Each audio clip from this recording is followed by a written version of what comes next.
बराबर मोई है शुभ कर्मन ते कवहू न टरू न डरू अणिसो जाय लड़ू निश्चय कर अपनी जीत करूं।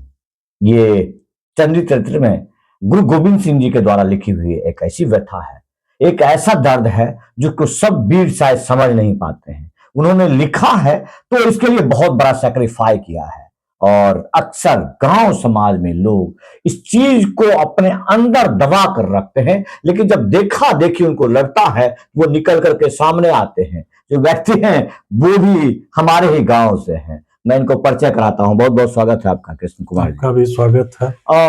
आप जो अभी व्यथा, चूंकि आप बहुत दिन से देख रहे हैं परकलन, उसी गांव में, एक सियासत के गांव में रहते हैं, और आप कह रहे थे कि बड़े प्रीत हैं आप एक ऐसे व्यक्ति से जो जमींदारों के खानदान से है, और वर्तमान में खास करके दीपक सिंह की बात करता हूँ। क्या जानते हैं दीपक सिंह के बारे में? 2-4-5 साल पहले, 7 साल पहले जब नीतीश जी की सरकार जब वाइन शॉप बंद कर दी, उससे पहले मैं बलिया में एक वाइन शॉप चलाया करता था। तो वाइन शॉप चलाता था, हालांकि सरकार से मैं टेंडर लेके चलाता था उसको, लेकिन उसके बाद भी कुछ प्रशासन वगैरह हमको तंग तबाही किया करते थे। उस बीच में किसी तरह हमसे उनका संपर्क हुआ, उन्होंने बहुत ज़्यादा मेरे साथ शोषण किया। आज ये परिस्थिति हुई हमारे साथ कि अब तो मैं पैरालाइज हो गया हूँ। तो उस वक्त उन्होंने ऐसा कुछ किया, कभी बड़ा बाबू ये ले मांग रहे हैं, कभी डीएसपी साहब ये मांग रहे हैं, कभी वो मांग रहे हैं। तो बड़ा बाबू जितना चीज मांग रहे हैं उसके लिए तो खुद सक्षम है, कुछ भी दे सकते थे बड़ा बाबू को या जो भी, वो आपसे क्यों लेते थे? चूंकि आप वाइन शॉप चलाते थे। मैं वाइन शॉप चलाता था, वो मेरा वाइन शॉप नहीं था। मैं भी वहाँ एक नौकरी करता था, मैं उनका मैनेजर हुआ करता था। तो मेरा काम था दुकान को मैनेज करना, प्रशासन को मैनेज करना, सबको मैनेज करना। उस बीच में मान के चलिए वो किसी तरह से सट गए। एक शर्मा जी हुआ करते थे, वो उनका तो स्वर्गवास हो गया, अभी 2-3 महीना पहले वो मर गए। वही हमारे साथी थे, वही हमें उनसे मिलाए थे। तो बहुत ढंग से मतलब देखे उन्होंने शोषण किया। कभी गाड़ी हमारा ले गए। अब हम गरीब आदमी मतलब बोल भी नहीं पाते थे कि हम आपको गाड़ी नहीं देंगे, जबकि उनके पास खुद का फॉर्च्यूनर है, खुद का इनोवा है, सब कुछ भगवान ने सब कुछ उनको दिया है। लेकिन थोड़ा सा उनका जो आदत है वो मतलब कह सकते हैं कि तुच्छ प्रवृत्ति का आदत है, तुच्छ प्रवृत्ति का आदत। अच्छा, अभी जो खास करके उनके जो भाई, फुफेरा भाई जो है वो विधायक है, जी ममेरा भाई, जी मामू का बेटा एमएलसी भी है, और वहां से जो वहां उस क्षेत्र में जो तांडव मचाए हुए है उसका संरक्षण भी यहाँ से पूरी जो करता है, जिस तरह से लोगों को फर्जी मुकदमा में जेल भेजने की, लोगों के पास अत्याचार करने की, चुप कराने के लिए हमला करने की, तो ये आदत कब की है इसकी? जी, ये उनका पुराना आदत है। ये कई बार हम लोगों को भी धमकाए हैं कि ऐसे कीजिएगा तो केस करवा देंगे, SC ST लगवा देंगे।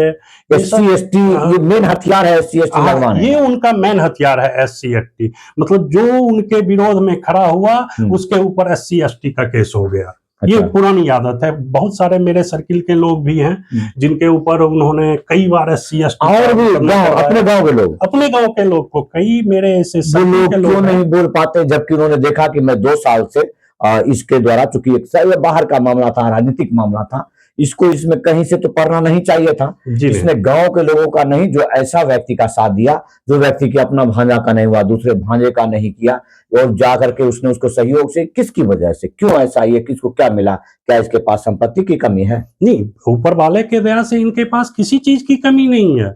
फिर भी पता नहीं मतलब इनका क्या नेचर है कि हर बार मतलब छोटी बातों पे, मतलब छोटा चीज को, मतलब एक तुच्छ आदमी को भी कोई चीज के लिए कुछ मांग देंगे कि तुम मेरा ये करवा दो, तुम मेरा वो करवा दो, जबकि ऊपर वाले के दया से उनके पास किसी चीज की कोई कमी नहीं है।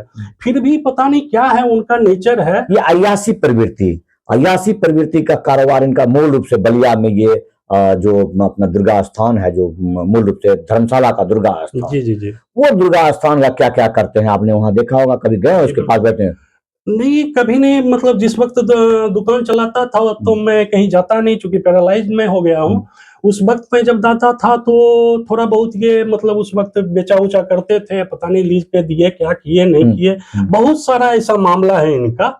और मैं इस पचड़े में कभी पड़ना नहीं चाहा। मैं अपने काम इसका से धंधा वहां कहाँ से चलता था, खास करके जो वहाँ जो पुराने जो ऐतिहासिक तौर पर वो हुआ महल हुआ करता था रानी का, पोखर में जब जाने का, वो सब जगह का उपयोग कैसे करता था ये उनका एक कचहरी हुआ करता था। जैसे बहुत सारे बड़े लोगों के अपने गांव, बड़े लोग हैं अपने गांव के, जिनका हर मौजा में अपना अपना एक कचहरी है। उसी कचहरी पे ये बैठ के सारा उसको धंधा रंग मार धंधा सारा धंधा सारा धंधा वहीं से ये ऑपरेट करते हैं। सारा मतलब जो चीज भी है, वो चाहे प्रशासन से उसमें जुड़ा हुआ विधायक चीज, कभी विधायक एमएलसी उस समय विधायक एमएलसी था नहीं जब आप संपर्क में नहीं थे? नहीं उस वक्त थे, उनके मामा जी हैं, उनके मामा जी से जी कई बार हमसे उनकी भी मुलाकात हुई है। कई बार उनके वो क्या कहते हैं रैली में भी हम गए हैं अपना गाड़ी लेके। कई बार मतलब एन प्रकारेण बहुत बार हमने उनको मदद किया, लेकिन कह सकते हैं कि उन्होंने प्रत्यक्ष रूप से यदि हमारी मदद करते तो आज हम कहीं और होते। लेकिन उनका सिर्फ शोषण करना जानते, सिर्फ शोषण किया उन्होंने। कभी मदद के रूप में कभी ये नहीं समझा कि भाई गरीब आदमी है या पैरालाइज्ड है, विकलांग आदमी है, हम इसको मदद करें। हमको इतना खिलाया है, इतना पिलाया है, यहाँ तक कि आप उसका मोबाइल तक भी रिचार्ज किए कभी? जी जी बिल्कुल, एक आध बार किए हैं। मोबाइल रिचार्ज किए बिल्कुल, एक आध बार करवाए हैं हम भी। और उसके बाद मान के चलिए वाइन शॉप था हमारे पास, तो वाइन का तो खैर कोई कमी नहीं। अच्छा, अय्याश प्रवृत्ति होने की वजह से नशेड़ी होने का जो प्रमाणित का मिलता है वो अब भी ये करता है क्या? आपके साथ कभी आपने देखा है इसको नशा करते हुए या बेकाबू होते हुए? पहले तो बहुत बार देखा है, लेकिन 2-4-5 साल पहले वैसे नहीं बोलना चाहिए। वो हमारे रिलेशन में भी आते हैं। अच्छा। क्योंकि उनकी शादी जो है सो लखीसराय में एक छोटा सा गांव पड़ता है पतनेर, वहां उनकी शादी है। और मेरे सिस्टर की भी शादी वहीं है, उसी परिवार में उनका शादी है। तो इस वजह से भी हम साइड हो गए कि क्या रिलेशन में मान के चलिए क्या। दूसरी बात, वो बड़े आदमी हैं, उनके सामने मेरी कोई औकात नहीं है, तो इस वजह से भी हम नहीं बोल पाए। दूसरी बात, बलिया के प्रशासन पे उनका इतना पकड़ है इस वक्त भी कि जो चाहते थे वो करते थे, जो चाहते थे वो ये आरएन सिंह से मैनेजमेंट हुआ जब इसका मामा विधायक वो बना, मंत्री बना, उसी की वजह से आज तक उसी के चंगुल में है। जी जी जी बिल्कुल सही। तो उसका चंगुल में है, तो ये जो इतना जो उसको संपर्क में आकर के जो इतना कार्रवाई किया है, जो हमारे साथ खास करके उसको सहयोग किया SC/ST मुकदमा करवाने में, जेल भेजने में, अगर गांव के लोग आज पूरा कह रहे हैं और कि उसका एक बार और पहले हुआ था जब हम पर हमला करवाया था तो कहा था इसका छप्पर उतार ले, आज हम चढ़े तो क्या लग रहा है आपको इसको गांव में जगह मिलेगी? गांव में इस प्रकार की हरकत करना चाहिए लोगों को? गांव में यदि मुझे जहां तक लगता है, यदि आप पूरे गांव का यदि सर्वे करें तो मुझे नहीं लगता है कि 100 में 2 भी वोट उनको मिलेगा। 100 में 2 वोट 100 में 2 भी वोट मिलेगा। मुंह पे भले ना बोले कोई, लेकिन पीछे उनको सब गाली देता है। मेरा एक मित्र हुआ करता था बजरंगी राय उर्फ महात्मा। पहले तो उसको उन्होंने जमीन दिया होटल बनाने के लिए, बेचारा उस पे वो 25-30 लाख रुपया करके 2-4 पार्टनर मिलके होटल भी बनाया। होटल अच्छा चला, उन्हीं के प्रभाव से होटल भी उसका अच्छा चला। और खुद फिर उसके धंधे को बर्बाद ही डंटा चार्ज करवा दिए। इरशाद बाबू उस टाइम दरोगा हुआ करते थे बलिया का, जिनके साथ उनका बहुत अच्छा संबंध हुआ करता था। होटल पे भी डंटा चार्ज करवा के मतलब इस लायक महात्मा को बना दिए, बजरंगी राय उर्फ महात्मा को, कि आज समझ सकते हैं कि वो कंगाल के स्थिति में खड़ा है, कटोरा लेके वो खड़ा है रोड पे। मतलब उसको रसातल में पहुंचाने वाले यदि कोई हैं तो हमारे ग्रामीण है। जी हमारे ग्रामीण, जी हमारे ग्रामीण। और अब वो चाहता है कि फिर वो विधायक प्रवक्ता को बेगूसराय की धरती पर अभी यहाँ ले आता है। अगर मैं उसको मारता हूँ, उसका पैर तोड़ के उसके हाथ में पकड़ा देता हूँ, तो क्या लग रहा है इसको कोई बचाएगा? जी नहीं, ऐसा कुछ नहीं है, कोई बचाएगा? कोई नहीं बचाने वाला है। अब हम आपके साथ यदि गलत करेंगे, हम आपका कॉलर पकड़ेंगे, तो आपका यदि हमारे कॉलर तक नहीं पहुंचने में आप यदि सक्षम है तो हमारा गमछा भी जरूर आप पकड़िएगा। जो जितना में सक्षम है वो इतना जरूर करता है, हम भी करेंगे। जरूरी इसको अच्छा गांव में जाकर के इसने पूरे गांव को ना दिया, इसके पास इतनी जमीन होते हुए भी गांव के रोड पर घर बना दिया। क्या गांव के लोगों ने क्यों नहीं बोला, क्यों कीचड़ पर पत्थर नहीं फेंकना चाहे, इसको क्यों इसने इस तरह से हरकत किया? गांव के लोग इसलिए मुकदमा जी, मुकदमा के डर से सब पे एसटी लगवा देता है, मान के चलिए। अब गरीब आदमी वो खाएगा कि जेल जाएगा कि क्या क्या करेगा, ये समझे। सब तो मान के चलिए आपके जैसा या मेरे जैसा या महात्मा के जैसा तो सब हो नहीं सकता है। तो हमको तो कहिएगा या महात्मा को कहिएगा और आपको कहिएगा, नहीं समझे। तो ये जो जब ज्यादा आप किसी का शोषण कीजिएगा तो वो कभी न कभी नहीं कहता है कि घड़ा जब भर जाता है तो उससे पानी स्वतः बाहर होने लगता है। तो घड़ा उनका भर चुका है, मतलब घड़ा उनका भर चुका है तो वो फूटेगा। आज फूटे कल फूटे, फूटना है, फूटना स्वतः भी जिस रास्ते पर है इसका तो विघटन तो तय ही है। जिस लोग जिस तरह से दक्षी हैं, जिस तरह से स्माइक लेते हैं, जिस तरह भूमा क्या कर रहे हैं, तो खुद भी तो इनका पतन तो हो ही रहा है। पतन तो हो रहा है, पतन हो रहा है। आप देख सकते हैं कि वहाँ जिस तरह से भाषा का प्रयोग वहाँ पर्वता में कर रहा, आप लोग देख रहे होंगे, सोशल मीडिया पर देख रहे होंगे, पूरा मीडिया में देख रहे होंगे। एक सांसद से साथ किस तरह अभद्रता की बात कर रहा है, जिस तरह से कर रहा है, इसका पतन तो निश्चित है, निश्चित ये तो तय है। जी जी। तो इतना बहुत है समझने के लिए। लेकिन एक बात आपको बता देते हैं, यहाँ सदानंदपुर के हम दो लोग बैठे हुए हैं। एक ऐसे व्यक्ति हैं जो आज पैरालाइज हैं। कभी ये इस तरह ये काम किया करते थे, वाइन शॉप चलाते थे, कभी इनका भी अपना रुतबा हुआ करता था।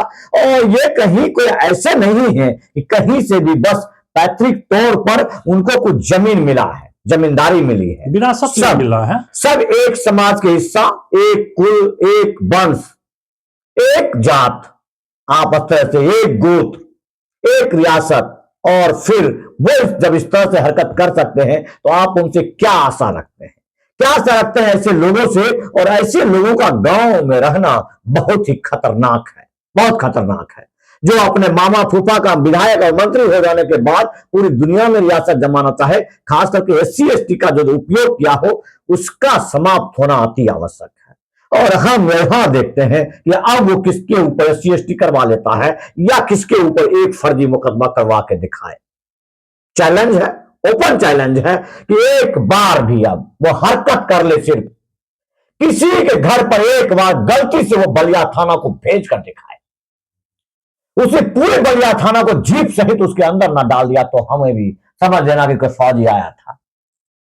देखा एक बार उसको, अब देखता हूं कि सरकार के पैसे से थाना चलता है या दीपक सिंह के पैसे से चलता है। एक एक पैसा का हिसाब होगा इसके साथ में।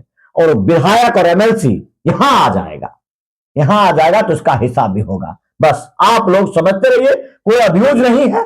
ये बेगूसराय की भाषा है, ये दिनकर की भाषा है, जहां पर सिर्फ शोषण के खिलाफ आवाज उठता है, गाली नहीं होता है। गाली जिस तरह से वो दिलवा रहा है लोगों को, जिस तरह से गाली गलौज कर रहा है, वो उसके सभ्यता और उसके संपूर्ण उस विरासत की बात हो रही है, जहां से लोग इस तरह से कारोबार किया करते थे, जिसे देह का कारोबार कहते थे, वेश्यालय कहते थे। हमारे यहाँ वो भाषा नहीं चलती है। भले बलिया में तय है, इनके पिताजी अय्याश हुआ करते थे, संचालन करवाते थे वेश्यालय, बहुत सारा सब इन लोगों के परिवार से या इनके द्वारा ही संचालित किया हुआ, ये तो तय है। लेकिन इनके पिताजी का एक अलग रुतबा था। इनके पिताजी के पास लोग सर भी झुकाते थे, कम से कम लूटते नोचते नहीं, फर्जी मुकदमा नहीं करते, जो अयाशी करे वो लोग फर्जी मुकदमा नहीं करते, बिल्कुल नहीं। उनका अपना एक गरिमा और सम्मान, उनका एक अलग मतलब वो राजा की तरह जिंदगी जीते थे। ये राजा की तरह जिंदगी नहीं जीते हैं, ये मतलब कह सकते हैं कि एकदम फटीचर की तरह ये जिंदगी जीते हैं। मैं इतना बोलना भी नहीं चाहता था और मेरा कोई इरादा भी नहीं था कि कैमरे पे आके मैं कुछ बोलूं, ऐसा कोई इरादा नहीं। ऑटोमेटिक मैं यहाँ आ गया और कुछ आपके साथ मान के चलिए चर्चा हुई, कुछ हमारी याद बीती थी, हमने भी शेयर किया मान के चलिए इसको। चूंकि मैं उनसे पीड़ित हूँ, मैंने जमीन बेच के उसका भरपाई किया है। आज मैं जमीन आपने जी, मैंने अपना जमीन बेच के उस वाइन शॉप का भरपाई किया हूँ। वो कर दिया आपने, फिर भी अपने ऊपर नहीं रखा, अपने ऊपर नहीं रखा, मैं पूरा क्लियर किया। जिसका वाइन शॉप था जो लॉस में गया, उसका जमीन बेच के मैंने उसका भरपाई किया। आज मैं अपने बच्चे को पढ़ाने लिखाने के लिए भी मेरा बच्चा दर दर की ठोकरें खा रहा है, लेकिन उन्होंने मेरे साथ ऐसा किया। गांव में ऐसा कोई आदमी नहीं मेरे साथ किया जैसा उन्होंने किया मेरे साथ। लेकिन फिर भी मैं उस बात को अपने अंदर दबा के अपना जिंदगी जी लिया कि चलो यार, उन्होंने किया हम जी लेंगे। हमको उनको इतना है फिर भी उनको संतोष नहीं है, हमको इतना सा है फिर उसी में हमको संतोष है। देखिए अक्सर बहुत लोग जब उनको लगता है कि सरकारी व्यवस्था में आरक्षण नीति में बहुत सारे ऐसे हैं जब जो कूद कर कहते हैं कि अगले जन्म मोहे जनरल न कीजो। लेकिन जब एक जनरल, जब एक जात का लोग इस तरह से शोषण और अत्याचार करेगा, तब तो हम कहेंगे कि क्या दिक्कत है भैया, कम से कम हमारे जात का संस्कार तो हमारे साथ है। ऐसे दुराचारी ये सबके साथ ही दुराचार करते हैं। ये जरूरी नहीं है कि आप कहेंगे इनको सब लोग कहते हैं अत्याचारी है, जमींदार है, शोषक है, और उसकी वजह से आप लोग हम पर ईर्ष्या लगाते हैं। हमें भी कभी कभी कह देते हैं कि भूमिहार है, भूमिहारी भौकाल दिखाता है। लेकिन यहां जो व्यक्ति बैठा हुआ है बस इतना ही है कि भूमिहार है, उसके बाद गरीबी एक अभिशाप बनकर इनके साथ है, आज स्वास्थ्य इनके अभिशाप बनकर साथ है, और उस जमींदार के शोषण के शिकार ये भी है। इसलिए जो लोग ये सब होते हैं, सिर्फ आप हम लोग से नफरत करते हैं कि हमारा जात भूमिहार है, तो हम आपके लिए ही जेल जाते हैं। हमारे जात के लिए हम कभी बोल नहीं पाते, कभी हम इनके लिए नहीं बोले। आज इनको इतना से देखने के बाद इनका आया, तब ये हमारे पास आए हैं। बोलते हम किसके लिए हैं? जिनके लिए बोलते हैं वही आप नफरत भी करते हैं, और जो हमारे बाद जिनके लिए बोलना चाहिए उनके लिए हम कभी बोल नहीं पाते हैं। इनको खुद बोलना पड़ रहा है, जबकि इनके बोलने की विधा आप देख ही सकते हैं कि चीख तो सकते हैं कम से कम। ये आपको गाली बिल्कुल नहीं देंगे क्योंकि हमारे सभ्यता में नहीं है, लेकिन जो पीड़ा उसको कह तो सकते हैं। ज्यादा से ज्यादा इस वीडियो को शेयर कीजिए। ये उस विधायक के रंज और दंश को दर्शाता है, उसके तमाम उस व्यवस्था को दिखाता है जहां से वो अब सूरजभान सिंह के पास पहुंचा है। क्या लगता है आपको कि सूरजभान सिंह को अपने समाज के दंश को नहीं पता? वो राजनीतिक में इस तरह गिरेंगे। अभी चूंकि चिराग पासवान और पारस जी के बीच में एक द्वंद्व है, उसके बीच का वो फायदा उठाना चाहता है, वो भी सिक्का खर्च करके। संभव है क्या? क्या ही नहीं संभव है। उसका उद्भेदन हम करेंगे। जय हिंद। जिस कारण विधायक जी आपका ये इलाज कर रहे हैं, बाकी तीनों कुत्ता समय समय पर अपना मालिक बदलते रहता है। ऐसे कुत्तों से सावधान रहने की आवश्यकता है सांसद महोदय, नहीं तो आपको और आपकी बेइज्जती और कराएंगे। रविकांतबा फिर लात खाएगा और अपना थूक चाटेगा। ये चूतिया माधरचोद एडिट कर वीडियो चलाता है, वो भी बबलला के कहने पर। बबलला एक पैर पर स्त्री के चक्कर में पहले ही बहुत लात खाया है। इसका बाप भी लतखोर था।